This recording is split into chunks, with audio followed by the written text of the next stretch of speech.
এশীয় অঞ্চলে যুক্তরাষ্ট্রের অন্যতম মিত্র ভারত। দেশটি যুক্তরাষ্ট্রের কৌশলগত সামরিক জোট কোয়াডেরও সদস্য। এবার ভারতকে সামরিকভাবে শক্তিশালী করতে উঠে পড়ে লেগেছে যুক্তরাষ্ট্র। ডোনাল্ড ট্রাম্প মার্কিন প্রেসিডেন্ট হিসেবে ক্ষমতায় বসার মাস খানিকের মাথায় যুক্তরাষ্ট্র গেলেন ভারতের প্রধানমন্ত্রী নরেন্দ্র মোদী। সেখানে গিয়েই বন্ধুপ্রতিম রাষ্ট্রের কাছ থেকে পেলেন বড় আশ্বাস। চলতি বছর থেকেই ভারতের কাছে সামরিক অস্ত্রশস্ত্র বিক্রি বাড়াবে যুক্তরাষ্ট্র। তারই ধারাবাহিকতায় ভারতকে F-35 যুদ্ধবিমানও দেবে ওয়াশিংটন। বৃহস্পতিবার এসব কথা বলেন ট্রাম্প। যদিও কবে নাগাদ ভারতের কাছে F-35 যুদ্ধবিমান বিক্রি করা হবে তা স্পষ্ট করেননি মার্কিন প্রেসিডেন্ট। স্যান্ডেলিনা সো, রূপচর্চায় আভিজাত্য।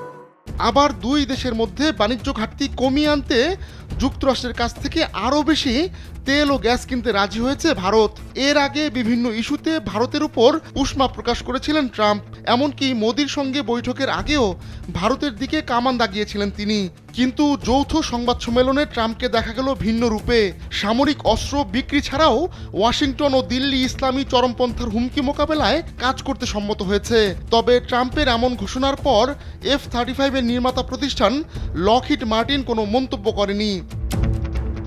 2008 সাল থেকে যুক্তরাষ্ট্রের কাছ থেকে $2000 কোটি বেশি অস্ত্র কিনতে রাজি হয়েছে ভারত। গেল বছর নয়াদিল্লি জানায় তারা যুক্তরাষ্ট্রের কাছ থেকে 31টি MQ-9B সি গার্ডিয়ান ও স্কাই গার্ডিয়ান ড্রোন কিনবে। তবে এসব ড্রোন পেতে 6 বছরের বেশি সময় লাগবে ভারতের।